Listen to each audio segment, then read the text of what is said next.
이제 불교하면 그죠? 말 그대로 부처님의 가르침의 종교라고 이제 우리가 이제 표현할 수가 있습니다. 부처님이 깨달은 진리에 대한 가르침이고 또 그 가르침의 길로 깨달음의 길로 가는 종교가 바로 불교다. 그래서 이제 불교라는 종교를 얘기할 때 이제 말 그대로 부처님의 가르침을 우리가 배우고 실천하고 그러면서 궁극에는 뭐요? 나 또한 부처의 길로 깨달음의 길로 나아가는 종교가 바로 불교라는 종교입니다. 자, 먼저 우리는 이제 부처님이라고 하는 이 이제 한자적으로는 부처불이라는 거죠. 부처불. 여러분들 이제 다 알고 계시는 내용인데 다시 한번 이해를 하기 위해서 설명을 좀 드리도록 하겠습니다. 우리가 이제 한자로는 이 불이다라고 얘기하죠, 그죠? 불. 원래는 요게 이제 이 불타라고 이제 표현을 합니다. 원래는 불타. 근데 이 불타라는 한자는 인도에서 이제 우리가 인도 말로 붓다라고 하는 그죠? 따라합니다. 붓다. 붓다라는 원래 이제 표현이 이제 부처님의 그 원 내용 표기죠. 붓다. 그래서 우리가 서가모니 부처님을 고타마 붓다. 고타마는 이제 서가모니 부처님의 성이죠, 성.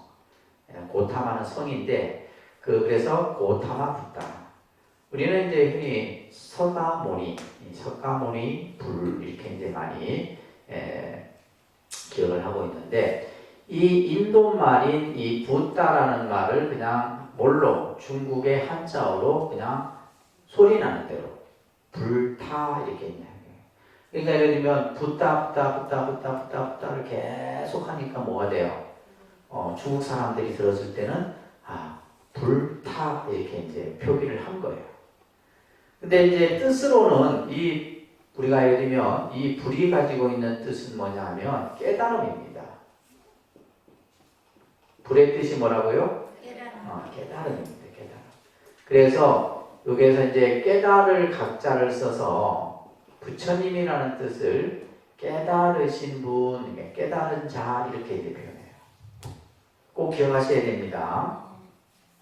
그래서 우리가 이 불이라고 하는 부처불이라고 하는 이 한자가 원래는 이제 인도에서 덤어로 붓다라는 말을 불타로 표현한 거고 이것을 우리는 그냥 부처님 이렇게 표현하지만은 그 부처님에 담겨 있는 뜻은 뭐다? 깨달으신 분이다. 깨달은 자다. 이런 뜻을 갖고 있다라고 말씀드릴 수가 있고 그래서 여러분들 교재에도 보면 이제 붓다를 깨달은 사람 혹은 눈을 뜬 사람이라는 뜻으로서 사용을 하고 있습니다. 우리가 이제 깨달음이라는 것은 쉽게 표현하면 다시 말해서 뭐요? 지혜의 안목이 열렸다 이런 뜻이에요. 그래서 지혜의 눈을 뜨는 것을 의미하며 이것은 뭐요? 캄캄한 어두웠던 것을 환한 그 광명의 빛으로 밝히는 그런 의미가 담겨 있습니다. 그래서 이 깨달음이라고 하는 것이 이제 우리가 불교에서는 굉장히 중요한 단어가 되는 거죠. 깨달음. 그래서 깨달음의 종교, 그죠? 우리가 불교를 다른 말로 하면 깨달음의 종교. 그래서 우리는 깨닫기 위해서 깨달음을 얻기 위해서 끊임없이 뭐하고 수행하고 자기 자신을 연마하고 하게 되는 겁니다. 그래서 우리가 배우고 실천해야 될 것은 바로 이제 부처님의 가르침을 통해서 우리도 함께 뭐요? 부처의 길로 나아가는 데 있다. 자, 그러면 이제 불교가 가지고 있는 특징을 몇 가지 잠깐 설명해 드리면, 이제 여러분들이 기본 과정 때 이제 불교의 특징도 한번 들으셨던 내용이에요. 또 이제 종교에 대한 개념도 들으셨고, 그죠? 그래서 우리가 흔히 이제 불교를 얘기할 때 여러분들 8페이지 보시게 되면 불교를 무슨 종교? 자비의 종교. 무슨 종교요? 다음에 성불의 종교. 이것을 다른 말로 하면 깨달음의 종교다. 자비의 종교, 성불의 종교, 깨달음의 종교. 이런 여러 가지 이제 그 불교가 가지고 있는 어떤 특징, 상징적인 의미를 이렇게 표현합니다. 다음에 불교는 부처님의 가르침을 신행하는 종교. 그래서 불교라는 종교가 뭐냐라고 했을 때 부처님의 가르침을 배우고 우리가 닦아가는 그러한 가르침의 종교가 바로 불교다라는 거예요. 그러니까 이렇게 이제 예를 들면 불교가 뭐냐라고 했을 때 여러분들이 정확하게 이제 표현을 하시고 스스로 그렇게 또 이해를 하셔야 되겠죠, 그죠? 그래서 부처님의 가르침은 결국 뭐예요? 우리 중생들을 미혹으로부터, 어리석음으로부터 깨닫게 해주는 겁니다.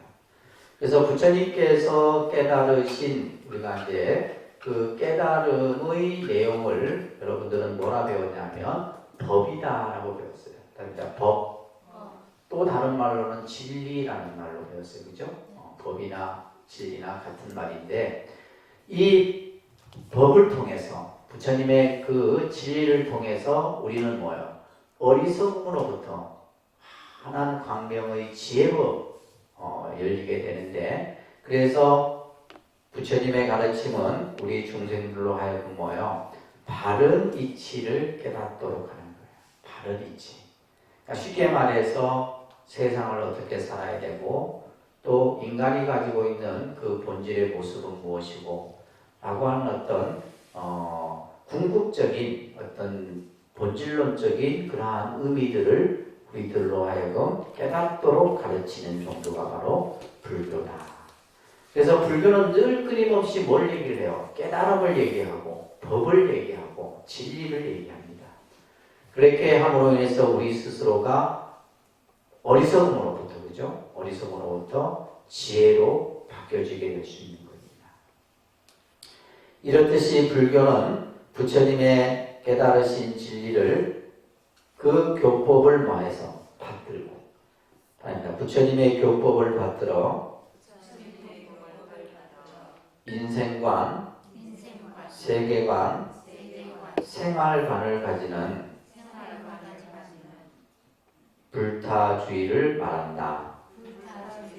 불교는 바로 부처님의 가르침을 통해서 우리들이 살아가는 데 있어서의 인생관, 가치관, 그죠? 세계관 이런 것들을 여러분들이 가지면서 그러한 그 진리 속에 있는 그것을 우리는 불교. 그래서 불교라는 말을 영어로는 부디즘 이렇게 표현합니다. 부디즘. 영어로는 뭐요? 부디즘이라고 해요.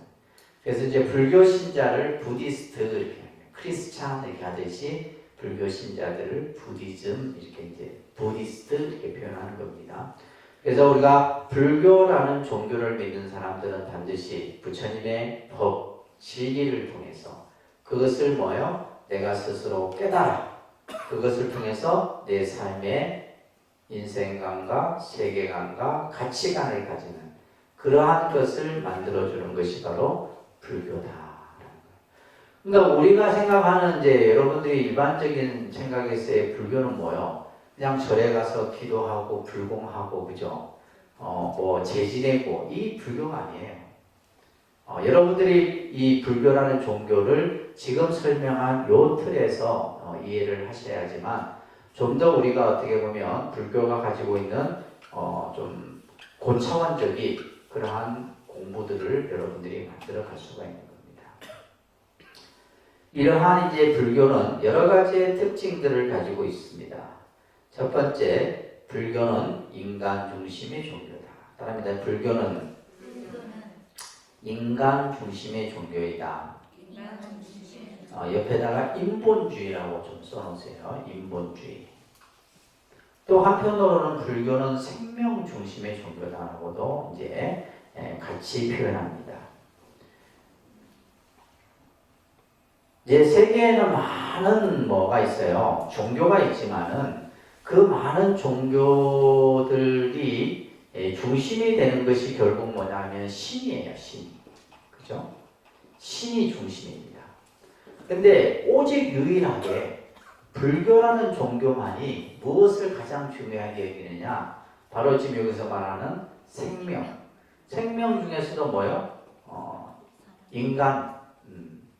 인간을 가장, 우리 자기 자신을 가장 근본으로 강조한다는 사실. 이것을 여러분들이 꼭 기억을 하셔야 됩니다. 그래서 우리가 예를 들면 기독교든 예를 들면 알라든 그죠? 예를 들면 마호메트든 전부 이런 어떤 서양의 종교들은 그 중심이 뭐예요? 신이에요. 근데 오직 신을 내세우지 않는 종교는 뭐다? 불교밖에 없다. 그러면 신을 내세우지 않는 대신에 뭘 근본으로 삼아요? 그죠? 우리 자신. 모든 생명을 근본으로 삼는다. 그래서 불교는 뭘 부정을 합니까? 창조주나 주제신을 부정합니다. 불교는 뭘 부정한다고요? 창조주. 그러니까 예를 들면 이제 우리가 인도도 마찬가지죠. 불교라는 종교가 탄생하기 전에는 뭐예요? 브라ಹ만이라고 하는 하늘의 신, 범천이라고 하는 신이 창조했다라고 믿고 있어요. 지금도 인도인들은 그렇게 믿고 있습니다. 또 서양인들은 뭐예요? 이 우주를 그죠? 하나님이 창조했다라고 하는 창조신을 믿고 있죠. 그런데 이제 이 창조신을 부정하는 종교는 뭐예요? 불교예요. 그러면 이 세상이 어떻게 만들어졌느냐? 어떻게 생명이 만들어지고 이 우주가 만들어졌느냐 했을 때 불교는 신의 개념으로 보지 않고 뭐의 개념으로? 그죠? 연기의 이치로서 설명을 한다는 거예요. 이걸 여러분들이 꼭 기억을 하셔야 됩니다. 그렇기 때문에 여러분들 우리가 이제 부처님 생애에서 공부하셨던 내용 중에 이제 부처님이 탄생하셨을 때 외쳤던 말씀이 있죠, 그죠? 천상천하 유아독존이라는 말. 그러니까 천상천하 유아독존. 자, 이 천상천하 유아독존이라는 말은 뭐냐면 부처님 자신이 최고고 존엄하다라는 의미가 아니라 모든 생명, 모든 인간은 존엄하고 가치가 있다는 것을 강조를 한 거예요. 그러니까 부처님이 탄생하시자마자 외쳤던 말씀이에요. 그러니까 이것은 어떤 상징성을 가지고 있냐? 불교라는 종교는 어떠한 신을 내세우지 않는다. 오로지 뭐요? 인간 본연의 그 가치만을 최고로 여긴다라는 것을 상징적으로 나타내고 있다. 그래서 인간의 존엄성과 평등성을 강조하고 있는 거죠. 그래서 불교가 사실 위대한 그 가르침 가운데 하나가 바로 이거예요. 생명의 존엄, 생명의 가치, 생명의 평등 이것을 이제 강조하는 종교는 불교라는 종교밖에 없다는 거예요. 그래서 인간은 누구나 그죠? 자기의 노력에 의해서 깨달음을 성취할 수 있다. 다시 말해서 이것은 뭐예요? 누구나가 부처가 될 수 있다 이런 얘기예요. 누구나가 뭐가 될 수 있다? 부처가 될 수 있다. 그래서 우리가 예를 들면 불교에서의 부처님은 한 분이 아니죠. 셀 수 없을 만큼의 부처님이 계세요. 그래서 어떤 분이 저에게 부처님이 얼마나 됩니까? 셀 수 없을 만큼. 천불 만불이 아니라 그래서 경전에 보면 그 부처님의 수를 항아사, 수불 이런 표현이 나와요. 항아사. 항아사는 인도에 가면 겐지스 강이라는 강이 있는데 그 강의 모래를 항아사라 이렇게 표현하는데 그 모래수만큼의 부처님이 계시다 이런 뜻이에요. 그러니까 셀 수 없이 많은 거죠. 그러면 보살도 뭐예요? 셀 수 없이 많은 보살들이. 셀 수 없는 많은 보살들이 있고 셀 수 없는 많은 부처님이 계시는 거예요. 과거에도 부처님이 계셨고 현재에도 계시고 앞으로 미래에도 부처님들이 출현하실 것이다. 우리들은 따라합니다. 우리들은 우리 자신들의 의지처이다. 다른 누가 의지처가 될 수 있겠느냐? 그죠? 우리는 살아가면서 무언가를 의지하고자 하죠. 그죠? 살아가는데. 예를 들면 우리가 살면서 자식을 의지하고 남편을 의지하고 돈을 의지하고 명예와 권력을 의지하고 그것이 어떻게 보면 내 살아가는 하나의 의지처라 생각하는데 그것은 진정한 나의 의지처가 될 수 없다. 왜? 저 전부 뭐 하는 거예요? 다 이제 인연이 되면 다 떠나가는 것들이잖아요. 그래서 결국 내가 의지할 수 있는 것은 누구다? 나 자신이다. 자기 자신밖에 없다는 거예요. 그래서 다른 누가 의지처가 될 수 있겠느냐. 그래서 그만큼 이제 부처님의 가르침 속에서는 뭐요? 자기 자신을 가장 중요하게 얘기해요. 자기 자신을 가장 가치 있게 보고 얘기를 하는 겁니다. 그래서 부처님의 가르침 중에 자기 자신을 등불로 삼고, 따라합니다. 자기 자신을 등불로 삼고 법을 등불로 삼아라. 자기 자신을 등불로 삼고 법을 등불로 삼아라. 이 말을 꼭 기억하셔야 돼요. 자기 자신을 등불로 삼고 법을 등불로 삼아라. 다른 것을 의지할 것이 없다 이 말이에요. 그러니까 우리는 우리 자신, 그죠? 자기 자신과 또 뭐예요? 법, 진리만을 의지처로 삼을 수 있다는 거예요.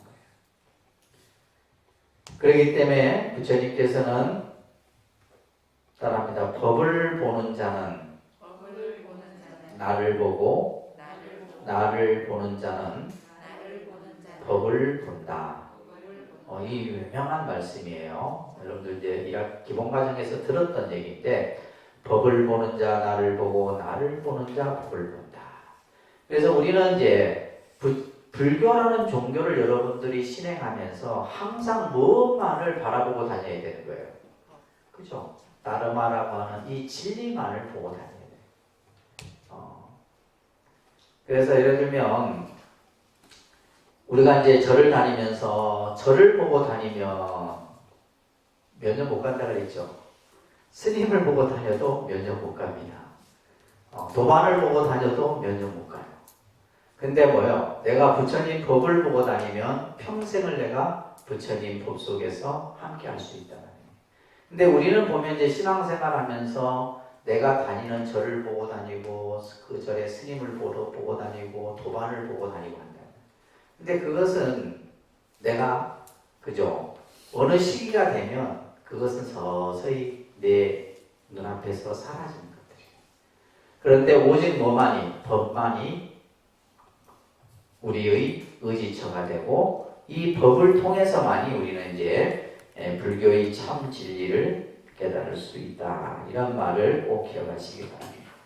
그래서 우리가 이제 절에 다니면서 항상 뭘 보고 법을 보고 다닌다. 부처님의 진리를 보고 다닌다. 이런 사고를 여러분들이 가지셔야 돼요. 아셨죠? 알겠습니까? 네. 그래서 법이 설해지는 곳. 그래서 우리가 이제 부처님의 정법이 있는 곳이 그 곳이 바로 뭐예요? 내가 가르침을 배울 수 있는 곳이고 내가 실행할 수 있는 곳이다. 이런 얘기예요.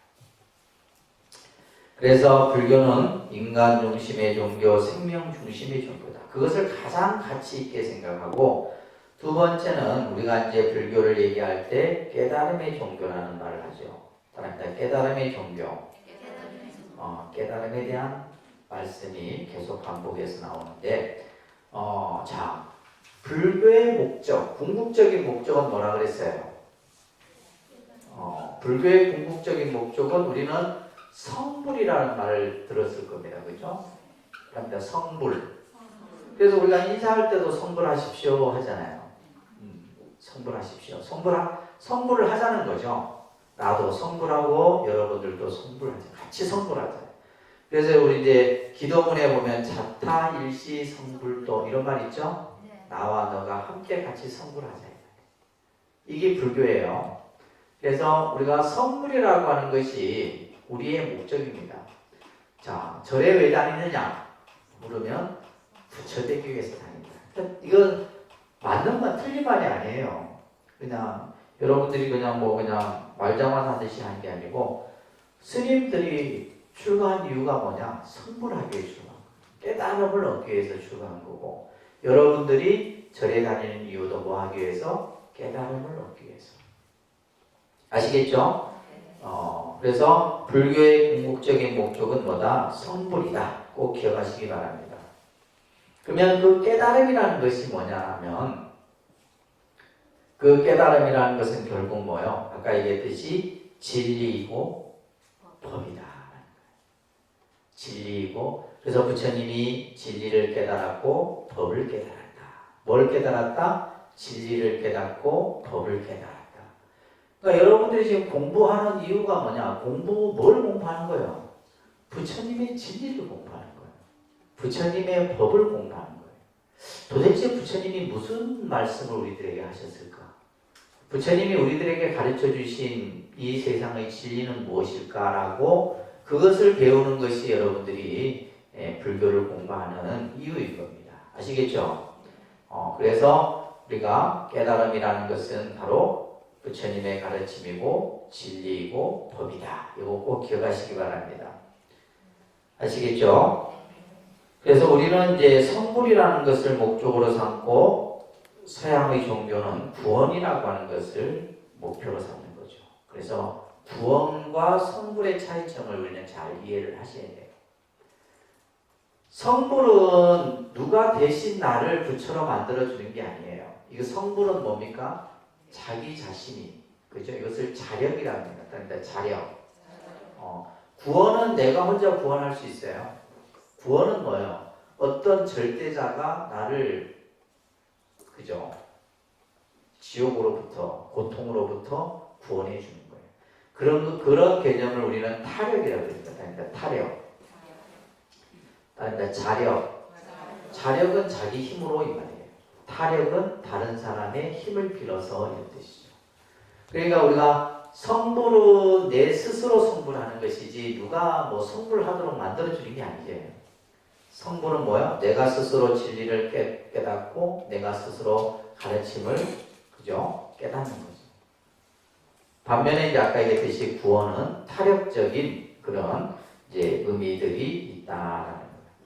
그래서 부처님께서는 누구나 다 성불할 수 있다. 부처의 가능성을 가지고 있다. 이런 말씀을 하셨어요. 열반경에 나오는 유명한 말이에요. 따라합니다. 일체중생 시료성불. 일체중생 시료성불이라는 말. 모든 생명은 다 뭘 가지고 있다? 불성을 가지고 있다. 이게 엄청난 말이에요.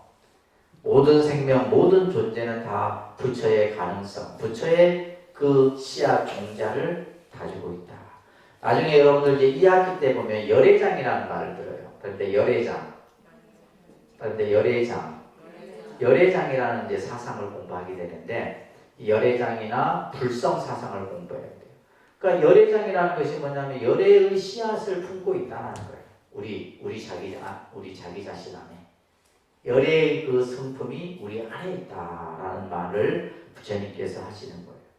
그래서 일체 중생은 다 불성을 가지고 있다라는 말씀을 열반경에서 하시는 겁니다. 그렇기 때문에 누구나가 다 뭐예요? 깨달음의 존재예요. 깨달을 수 있는 가능성을 가진 존재다. 그러니까 예를 들면 어느 누구도 함부로 할 수 없는 거죠. 어떻게 보면 우리 자기 자신이 가장 존엄하고 가치 있는 존재다라는 거예요. 그러니까 이렇게 이제 불교는 얘기를 하죠. 그런데 반면에 이제 기독교는 뭐예요? 신이 가장 위대하고 인간은, 그죠? 뭐예요?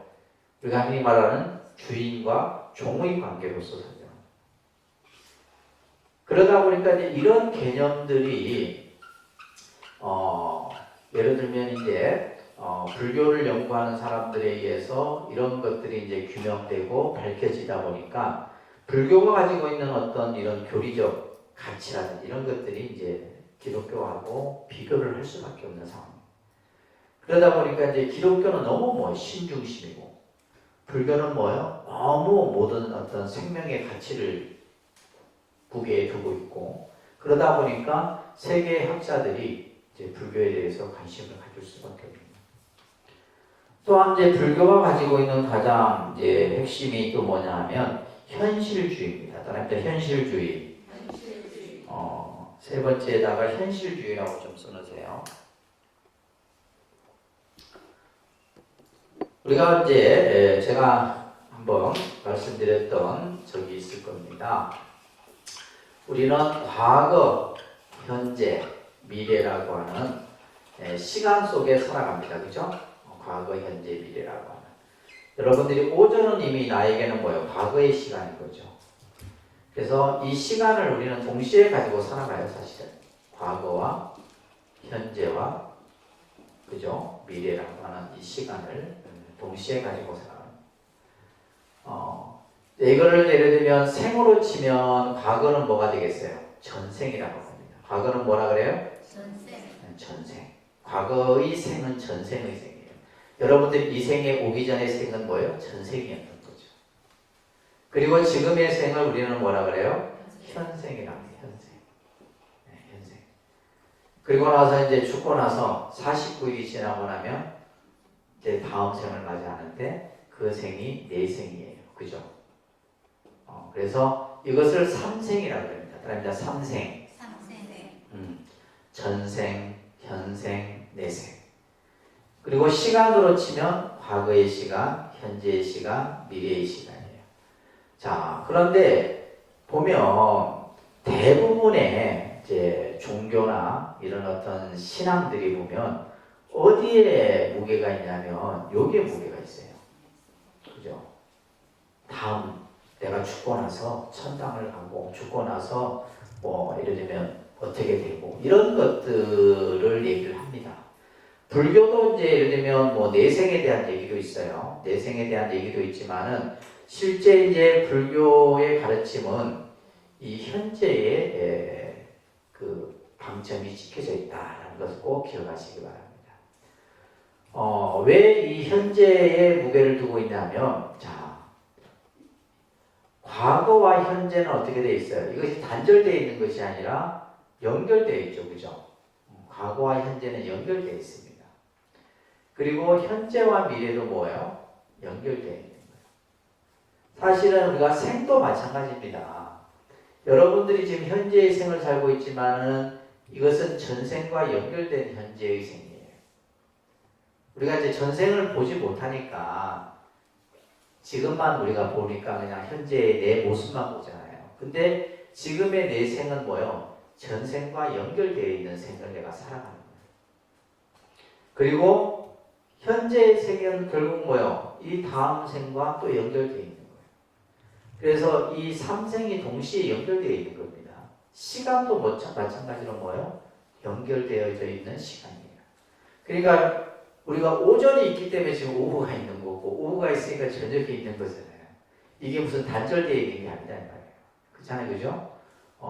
예를 들어 여러분들의 뭐 10년 전, 20년 전, 30년 전의 시간이 있었기에 지금의 현재의 시간이 있는 거고 또 있다 보니까 뭐요? 나중에 또 10년 후, 20년 후에 시간이 또 연결되어 있는 거예요. 그래서 이 개념을 여러분들이 이제 이해를 하시면서 자, 왜 불교는 현재의 이 현실, 지금의 문제를 가장 중요하게 여기냐 하면 바로 뭐냐면 이 현실이 이 현재 우리가 살아가는 데 있어서의 가장 근본적인 문제를 불교는 얘기를 하고 있다는 거예요.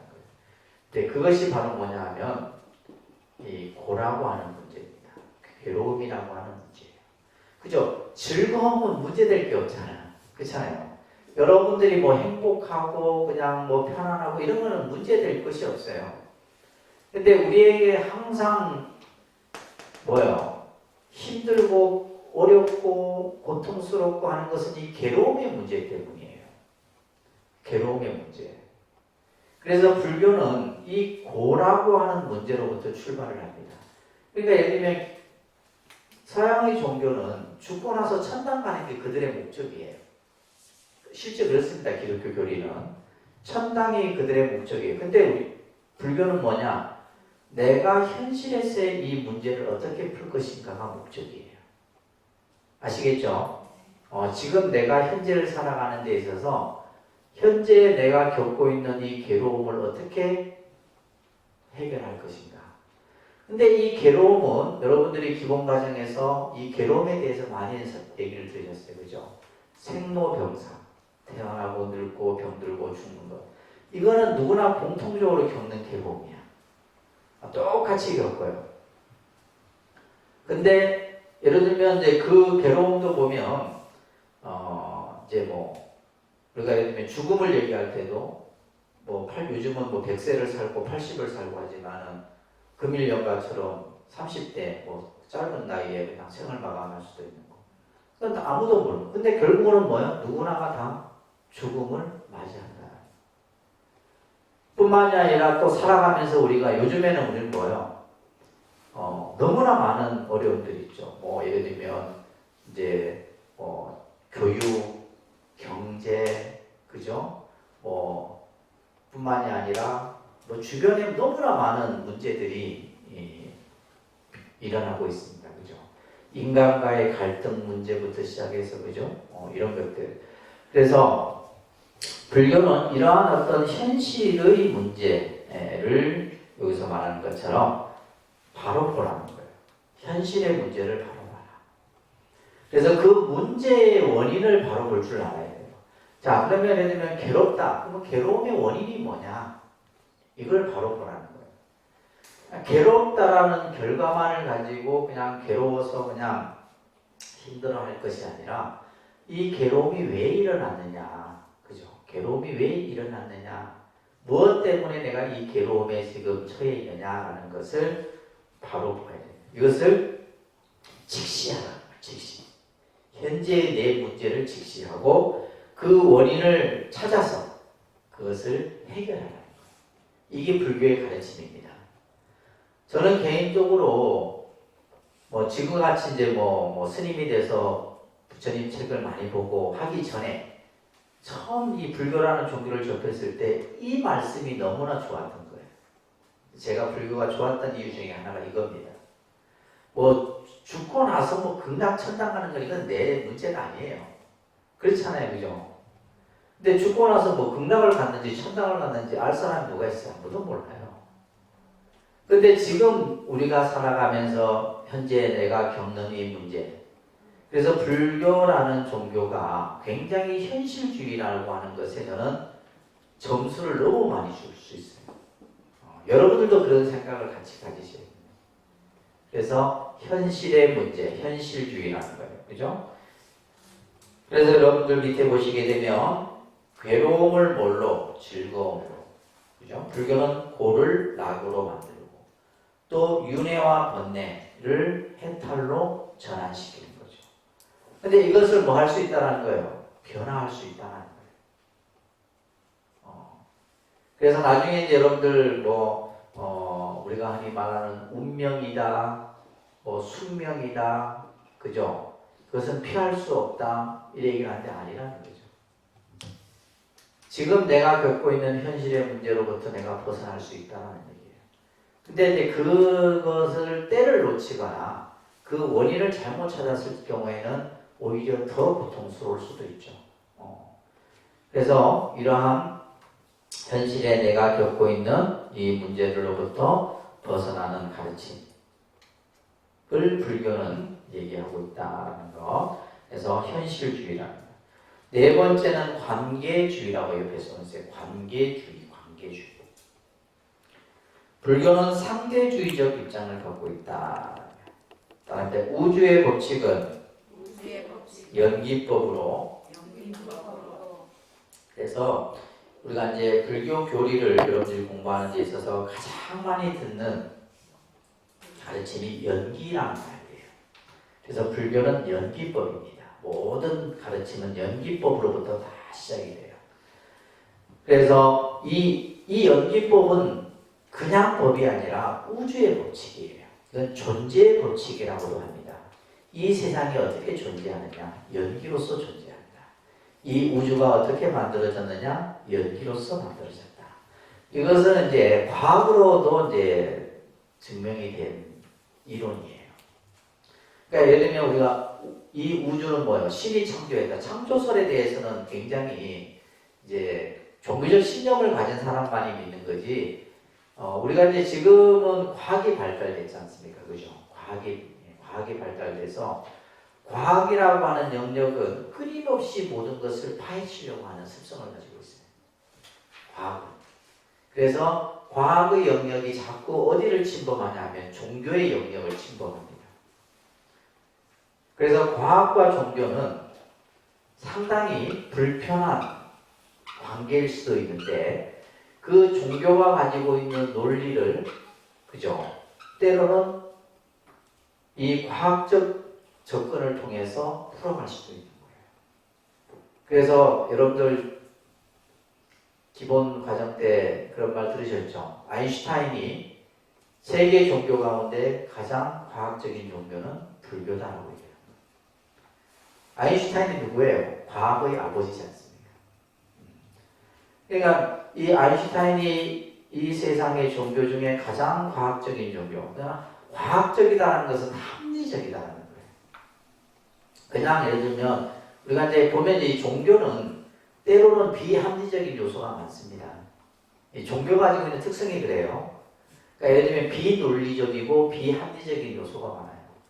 뭐 그거 묻고 그러냐, 뭐 그걸 따지느냐, 그러면 그런 줄 알아요. 이런 식이에요. 네, 그렇듯이 이제 비논리적이고 비합리적인 요소가 많은데 불교는 그렇지 않아요. 굉장히 논리적이고 합리적이고 체계적이고 과학적인 이론 바탕을 가지고 있다는 거예요. 이제 그것을 가지고 있는 법이 바로 뭐야? 연기법이다. 연기법. 그래서 예를 들면 이 생명의 어떤 창조와 관련해서 여러분들이 이제 나중에 그 불교와 생명공학이라고 하는 그런 이제 강자들도 이제 응용불교에서 얘기를 하는데 우리가 이제 과학이라는 것이 발달됨으로써 생명의 신비가 하나하나 벗겨지죠. 생명의 신비들이 벗겨집니다. 그러면서 예를 들면 뭐 이 우주의 기원이라든지 이런 것들이 과학적으로 이제 하나하나 증명이 되는 거죠. 그러니까 단순히 뭐냐면 뭐 신이 뭐 어느 날 갑자기 뚝딱 만들었다. 이거는 이제 어떤 종교적 신념에서 이제 가능한 거라는 거죠. 그래서 우리가 이 말하는 창조설이라든지 여러 가지 이제 개념들이 이제 과학과 상충되는 이런 요소들이 많습니다. 자, 이러한 우주의 법칙을 연기법으로 설명하는데 이것은 뭘 얘기를 하느냐면 관계성을 얘기하고 있는 겁니다. 그래서 모든 것은 따라합니다. 모든 것은 서로 관계성을 가지고 있다. 네. 자, 그 밑에다가 연기적 상관관계라는 이 단어를 좀 써놓으세요. 말들이 조금 어렵습니다. 그죠? 연기적 상관관계. 네, 연기적 상관관계. 서로 관계를 맺고 있다는 거예요. 서로 뭐 하고 있고, 의지하고 있고, 서로 관계를 맺고 있다. 이것은 마치 두 개의 갈대라고 하는 것은 혼자 서 있을 수는 없잖아요. 서로 두 개의 갈대가 서로 맞대어져서 세워져 있는 것처럼 이 세상의 모든 존재는 뭐요? 관계성이다. 그래서 이제 우리는 봐보세요. 우리는 태어나는 순간부터 부모, 자식의 관계, 형제의 관계, 부부의 관계, 친구의 관계, 도반의 관계, 뭐 이런 전부 관계예요. 다 관계로서 이루어져 있습니다. 그죠? 뿐만이 아니라 뭐 사람과의 관계만이 아니라 국가와 국가 간의 관계. 지금도 얼마나 지금 우리나라 같은 경우는 중국 눈치 보랴, 미국 눈치 보랴, 일본 눈치 보랴 지금 막 그냥 엄청나잖아요. 이게 뭐 관계예요. 예를 들면 지나간 그 역사의 그것을 통해 갖고 지금의 관계를 어떻게 풀 것이냐 이런 것들이 지금 한일 관계 이런 문제들이 생기는 거예요. 이것을 그냥 과거에 옮길 것이냐 아니면 미래를 바라보고 이것을 그냥 다 용서해 줄 거냐 뭐 등등. 이게 전부 뭐냐면 관계죠. 미국과 중국의 관계도 그 안에는 뭐예요? 군사, 경제 다 얽혀져 있잖아요. 그래서 모든 것은 전부 관계예요.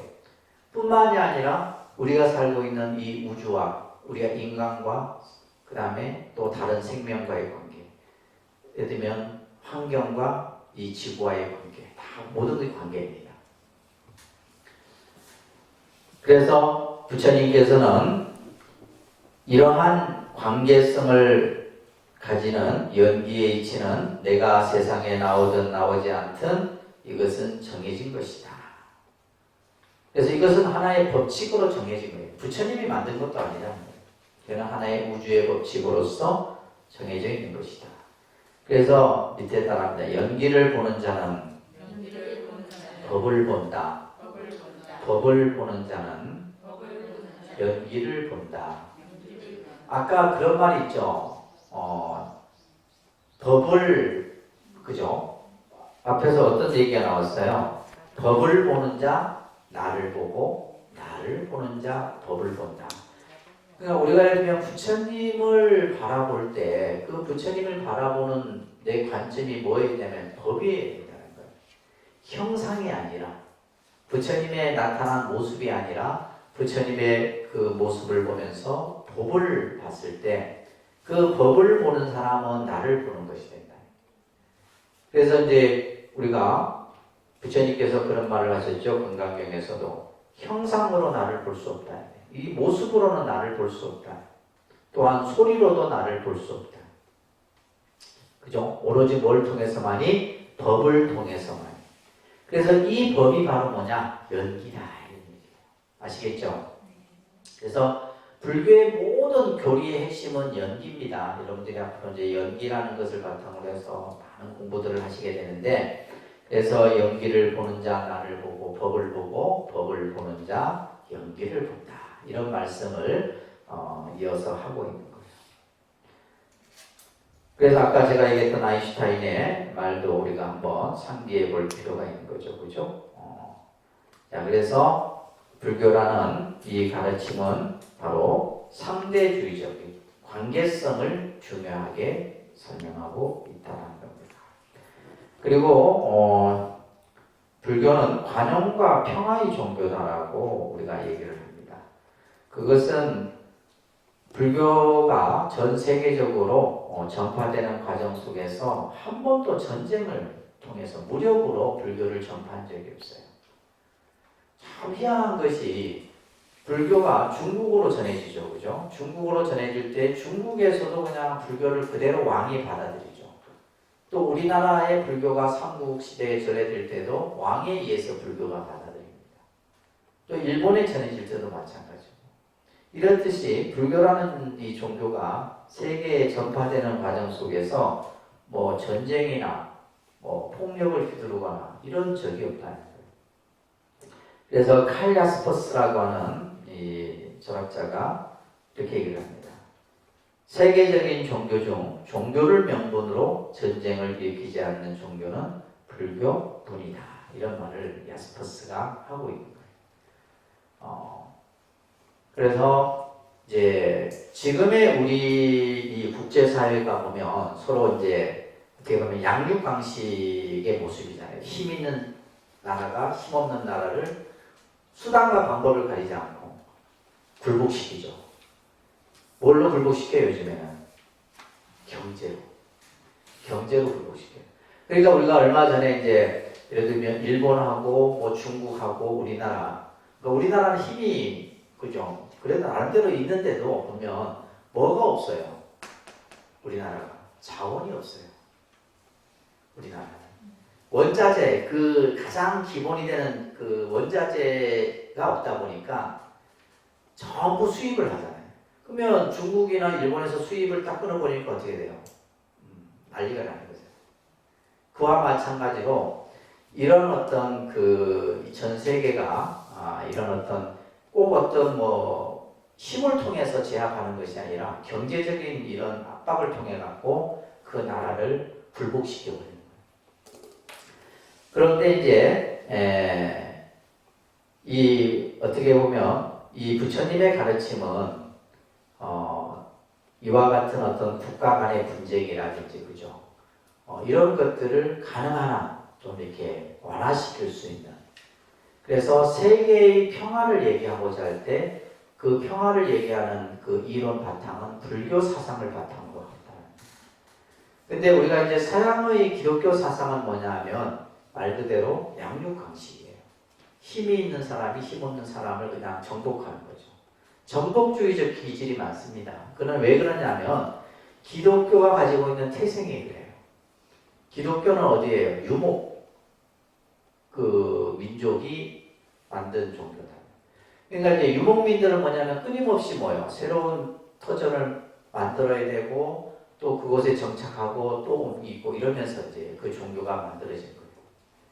그래서 그래서 우리가 흔히 이제 이 동양의 종교를 이제 종교학자들이 보면 숲이라는 표현을 쓰고 서양의 종교를 사막이라는 표현을 써서 이제 서로 이렇게 비교를 하게 되는데, 아무튼 이 불교가 가지고 있는 관용과 평화예요. 이것은 우리가 인류 사회에 있어서 여러 가지 이제 이 국가 간의 문제에 있어서 이제 이 불교적 사고가 필요하다는 겁니다.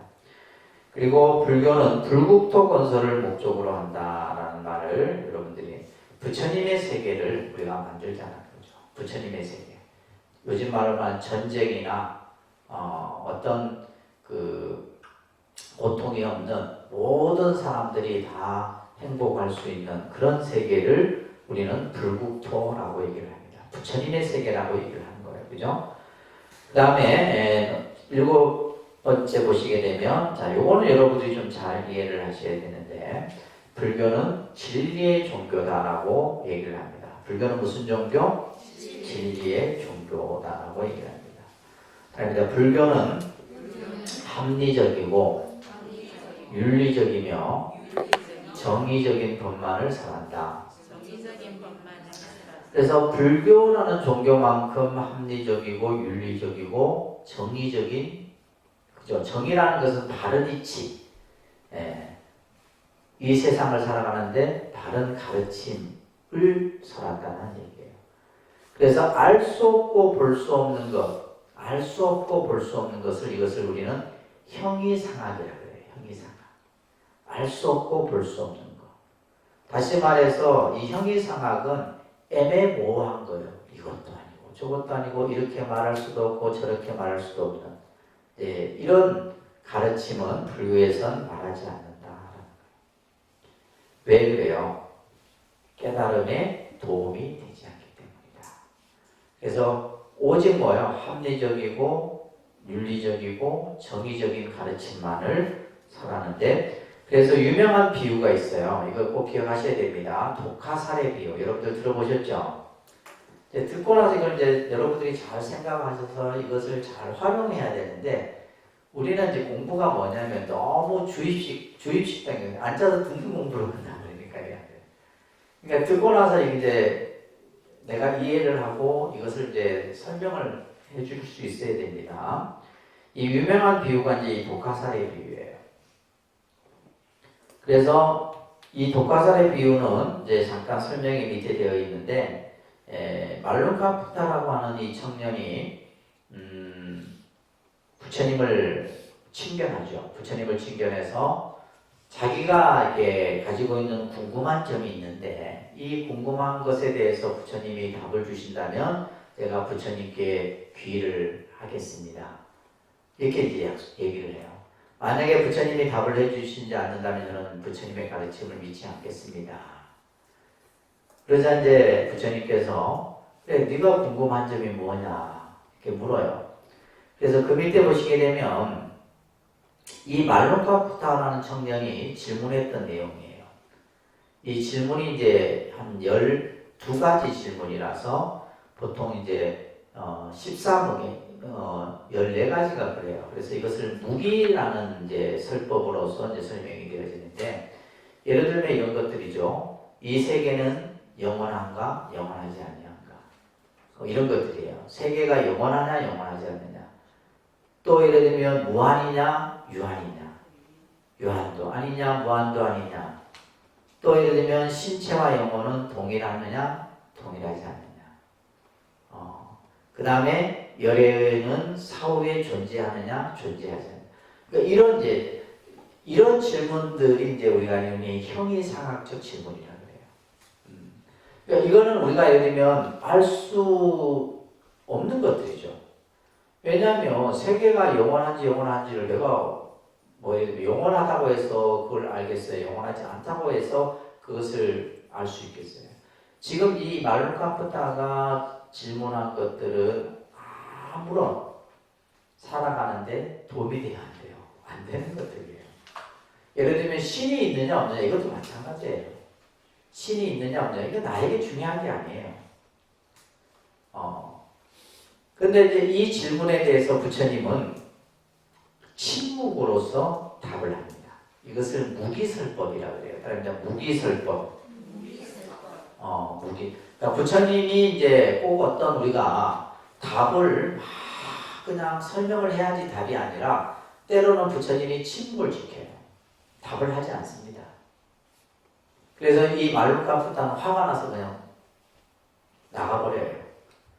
그리고 나서 이제 이 옆에 있던 아난존자가 부처님에게 아니 부처님이시여 부처님이라면 충분히 그 질문에 대해서 답을 해 주실 수 있었을 텐데 왜 답을 하지 않으셨습니까? 이렇게 하자 부처님이 뭐라 얘기하냐면 내가 답을 해준들 그에게는 아무런 도움이 되지 않는다.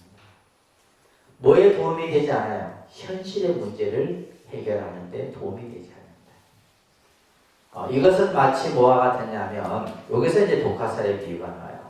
어떤 사람이 독화살을 맞았으면 당장 뭐부터 해야 돼요? 독화살을 뽑아야 해서 독을 퍼지지 않도록 하는 것이 급선무잖아요. 근데 이 독화살을 맞은 사람은 뭐요? 아무도 이걸 빼지 말아요.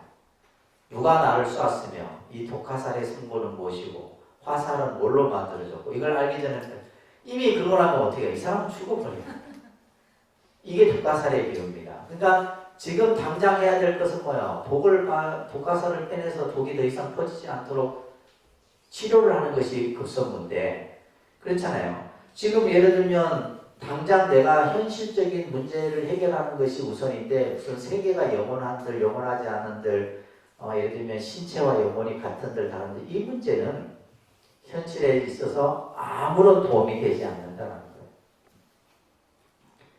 그러면서 이제 요게 여러분들 12쪽에 보시게 되면 우리에게 있어서 가장 중요한 것은 뭐예요?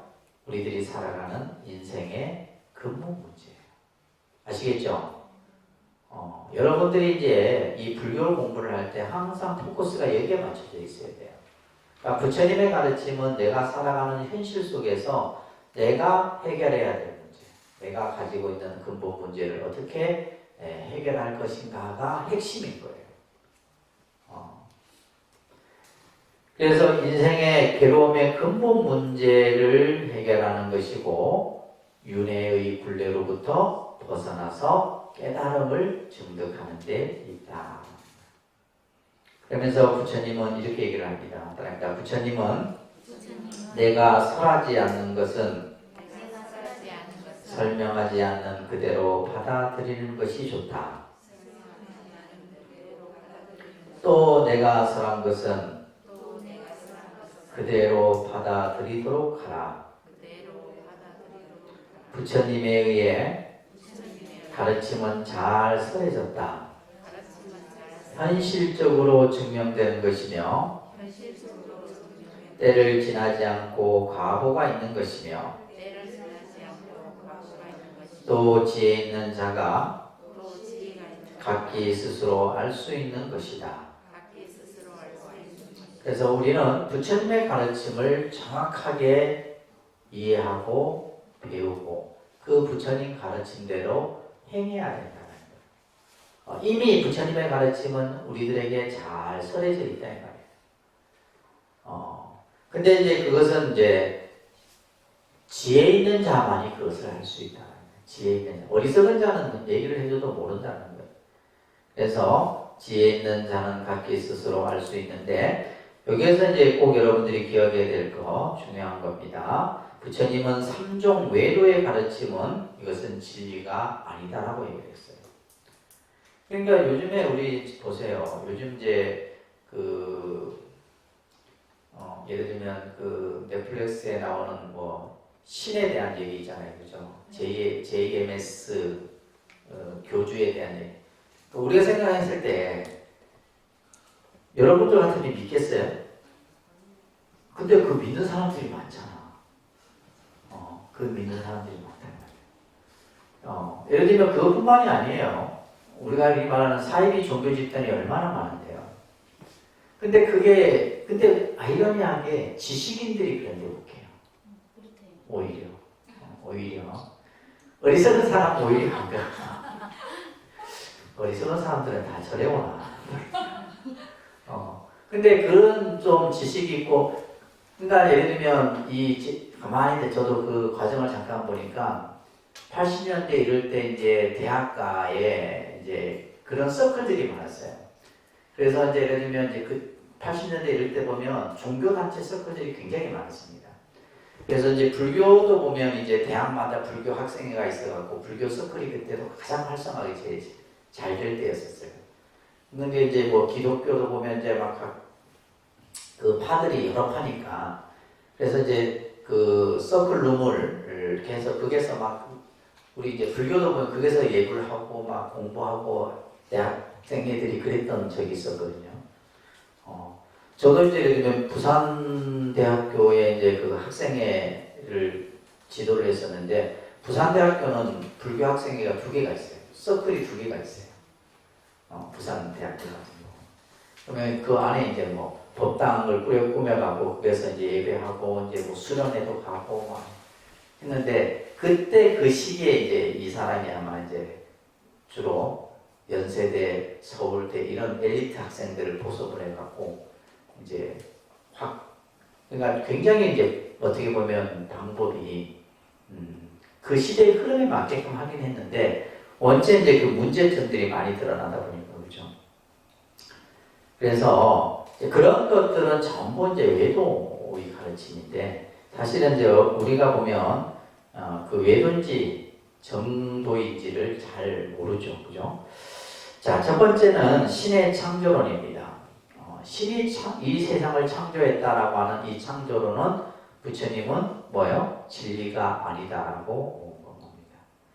그래서 우리가 이제 이 불교와 다른 여타의 종교가 다릅니다. 우리가 생각할 때 뭐 종교는 다 똑같지 않은데 그 결이 달라요. 그래서 불교는 철저하게 뭐예요? 아까 얘기했듯이 이 연기라는 개념을 바탕으로 해서 모든 교리를 설하고 있고 반면에 이제 다른 종교는 신을 중심으로 해서 그죠? 신의 창조론을 얘기를 합니다. 그 다음에 이제 운명론, 숙명론이라고 하는 아까 이제 운명론, 숙명론, 운명 이걸 이제 우리가 흔히 결정론적 운명론이다 그럽니다. 운명론을 뭐라 한다고요? 결정론적 운명론. 결정론적 운명론이라는 것은 말 그대로 결정되어져 있는 거예요. 예를 들면 여러분들의 운명은 뭐예요? 이미 딱 정해져 있는 거예요. 10대 때, 20대 때, 30대 때, 40대, 50대 운명이 정해져. 근데 운명은 정해진 게 아니라는 거예요. 그래서 이제 우리가 예를 들면 이제 뭐 사주팔자라든지 이런 것들이 이제 그쪽에서 얘기할 때는 사람이 태어날 때 자신의 운명을 70% 정도 가지고 태어났다라고 얘기를 합니다. 그러니까 30%는 뭐요? 살아가면서 만드는 거다. 이 얘기를 하는데 근데 이제 불교는 이러한 운명이나 숙명도 뭐 할 수 있다? 바꿀 수 있다. 아시겠죠? 바꿀 수 있다. 명이 짧은 사람이 명을 길게 할 수도 있다는 얘기예요. 명이 짧다 해서 그냥 단명해서 죽는 게 아니라 그 명이 짧은 명을 길게 할 수도 있고 예를 들면 이제 뭔가 물질적으로 가난했던 사람이 부자가 될 수도 있다는 거예요. 평생 뭐 가난해서 끝까지 가난으로 이렇게 그 생을 마감하지 않는다는 거예요. 그래서 이러한 운명론이나 숙명론은 그것은 진리가 아니다.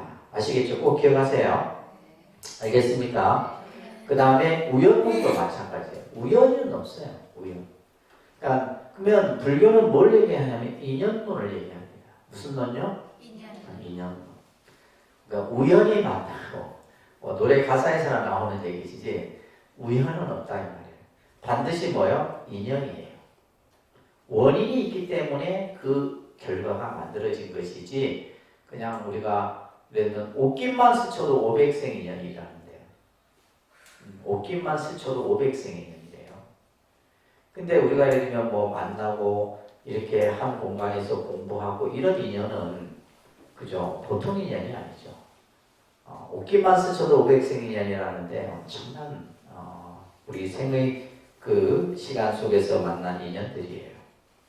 그리고 유물론이라고 하는 개념도 진리가 아니다. 자, 이렇게 이제 부처님은 이러한 외도의 가르침들에 대해서 비판적 견해를 가지고 있습니다. 자, 그 밑에 나오는 구절 같이 한번 중화함경에 나오는 구절인데요. 소리내서 같이 읽을게요. 만일 모든 것이 신의 뜻에 따라서 일어난다고 하면 우리들이 나쁜 악행을 하는 것도 신의 뜻이라고 해야 할 것이다. 그리고 이것은 해야 한다, 이것은 해서는 안 된다는 의욕도 일어나지 않을 것이며 또 노력이라는 것도 있을 수가 없을 것이다. 이 말씀이 이 중화함경전에서 설해지는데 여기에 이제 예를 들면 신의 뜻이나 운명이나 숙명이나 우연이나 다 여기에 이제 해당되는 의미예요. 그러니까 예를 들면 지금 이 부처님 말씀처럼 모든 것이 신에 의해서 결정되고 신의 뜻에 따라서 이루어진다면 예를 들면 우리가 뭐 나쁜 짓도 신의 뜻이어야 되고 그죠? 예를 들면 인간이 뭐 의지를 가지고 할 수 있는 것은 없다라고 그건 말이 안 된다는 거죠. 또 만약에 우연이고 숙명이고 한다면 그것 또한 진리가 아니다라는 거죠. 무슨 말인지 이해되십니까?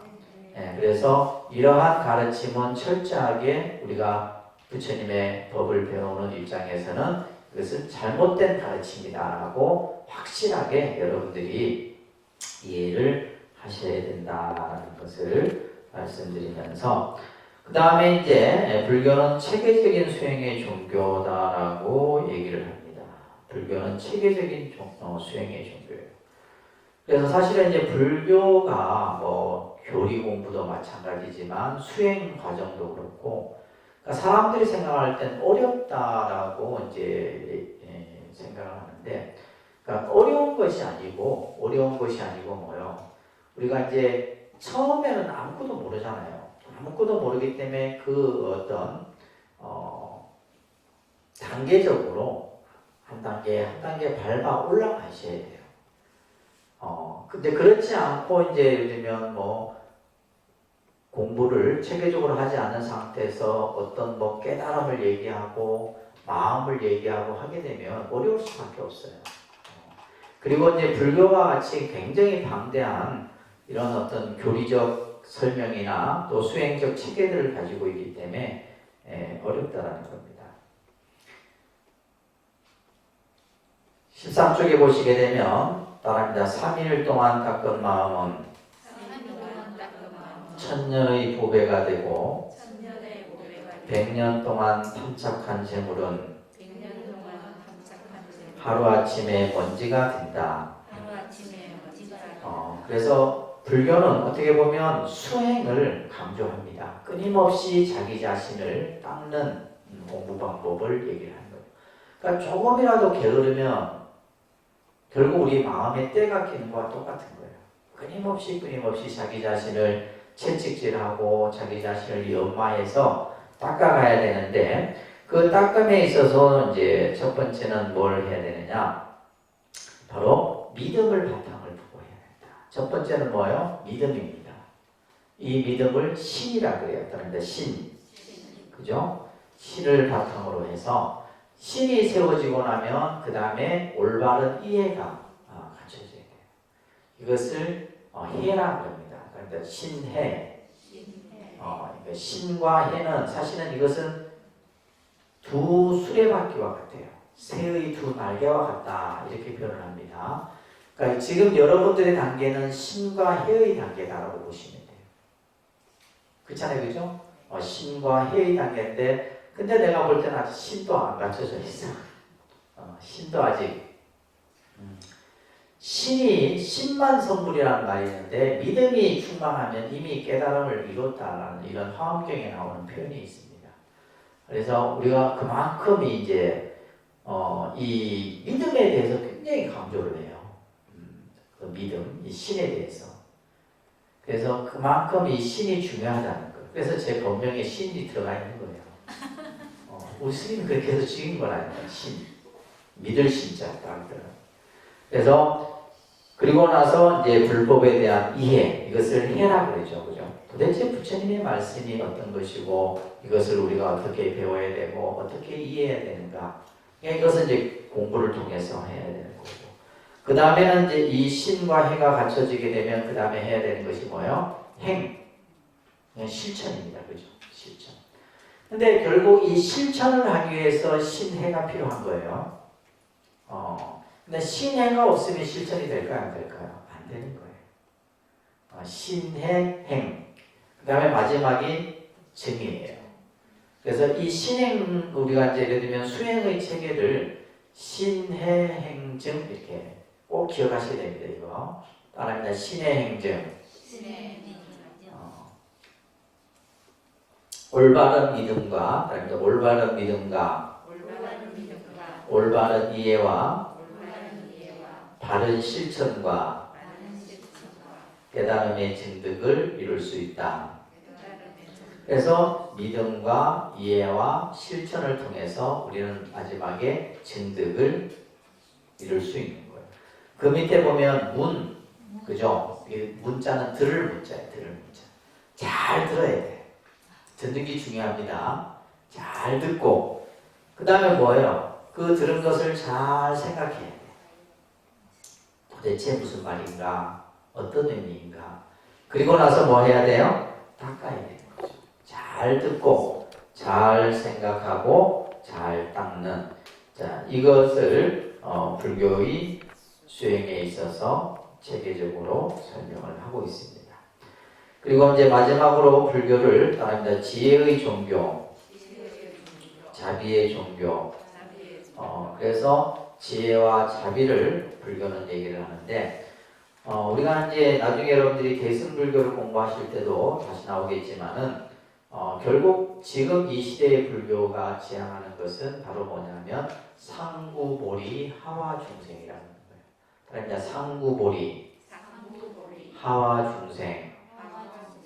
꼭 기억하셔야 됩니다. 상구보리라는 말은 위로는 깨달음을 구하고 이런 뜻이에요. 위로는 깨달음을 구하고 아래로는 뭐예요? 중생을 교화하고.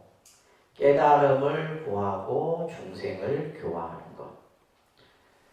그래서 상구보리는 뭐예요? 인격의 완성을 부처님의 가르침을 통해서 내가 이루어 나가는 겁니다. 우리가 이제 보리라는 말은 다른 말로는 지혜라고 얘기해요. 혹은 깨달음을 보리라고도 얘기합니다. 그죠? 그래서 깨달음을 내가 구하고, 이건 다시 말해서 인격의 완성을 이루고 이런 말이에요. 그리고 나서 뭐 하는 거예요? 중생을 교화하는 거예요. 중생을 제도하고 교화하는. 그러니까 이것이 이제 바로 뭐예요? 보살의 마음이다.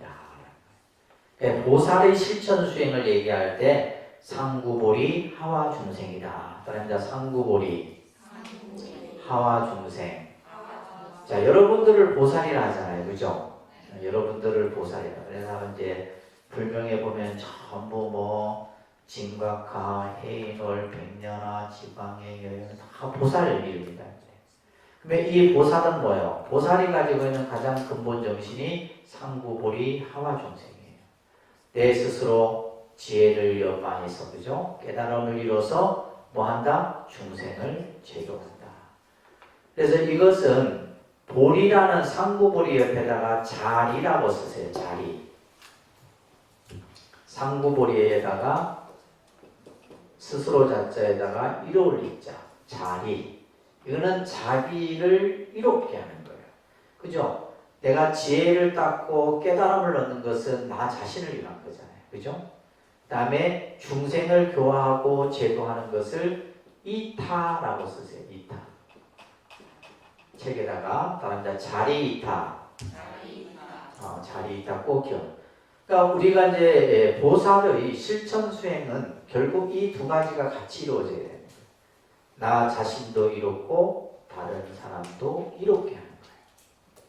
그러니까 예를 들면 다른 사람만을 위해서 희생하라는 게 아니에요. 나 자신도 이루어야 되고 다른 사람도 이루어야 된다. 그래서 상구보리 하와중생을 자리이타의 정신이다 라고 얘기를 합니다. 그 밑에 보면 자비라는 말을 말합니다. 자자는 사랑스러울 자자죠. 그죠? 사랑스러울 자자인데 그 옆에 한자가 되어 있는데 열악이라는 뜻이에요. 그런데 열악. 그래서 자의 뜻은 뭐냐면 즐거움을 주는 거예요.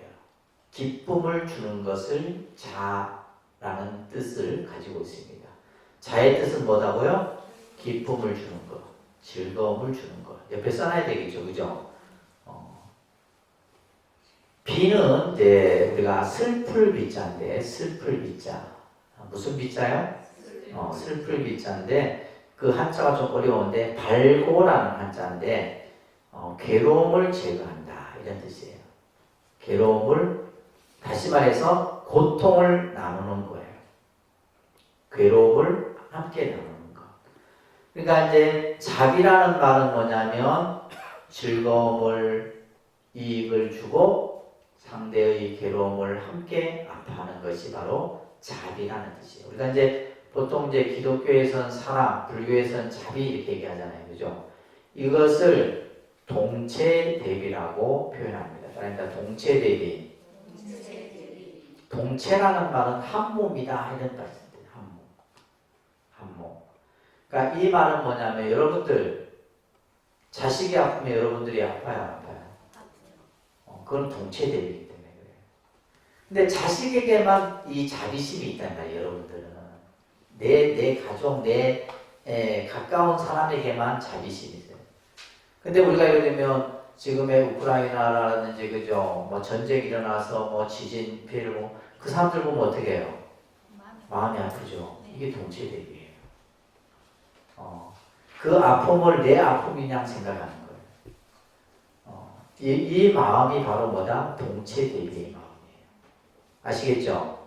그래서 불교의 자비는 동체대비 사상이에요. 그래서 예를 들면 차별 없이 이 세상 모두가 다 나와 같은 거예요. 나와 같은 겁니다. 그것이 꽃이 됐든 식물이 됐든 동물이 됐든 뭐가 됐든 간에. 그죠? 그래서 우리가 예를 들면 이제 막 그 동물을 학대하거나 이런 사람들 보면 자비심이 없는 거죠. 그러니까 성격 자체가 포악해서 그래요.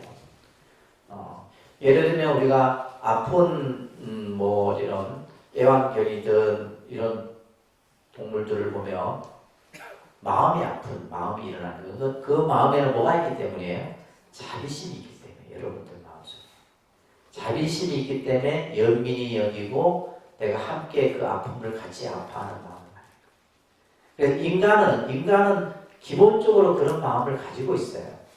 가지고 있는데 간혹 이제 아주 그냥 나쁜 마음을 가진 사람들이 그걸 막 그냥 재미로 하고 막 그냥 그 고통을 막 즐기고 그러죠. 그런 거는 이제 불교에서는 말 그대로 이제 지옥 가는 길이다 얘기를 하는 거예요. 그래서 지혜와 자비의 의미를 여러분들이 잘 이해를 하시고 다음 주에 조금 이제 세계관의 의미를 같이 연결해서 함께 하도록. 오늘 첫날이라서 그죠? 또 오후에 또 강의를 진행하는 바람에 조금 자 아까 우리 성광 보살님 좀 넣으셨다 그죠? 또 아까 쭉 호명 안 한 번 다 했죠? 우리 끝에 보살님 불명 오각화 몇 기세요? 8기시고. 자 오늘 조금 이제 여러분들 전문 과정에서 좀 한자적인 의미라든지 조금 기본 과정보다는 조금 뭐 어려운 것도 크게 뭐 어려운 내용보는 좀 새로운 내용도 있고 또 이제 기존에 접했던 그런 용어들도 있고 하기 때문에 이제 조금씩 하나하나씩 알아간다라는 생각으로 공부를 해 나가시면 되겠습니다.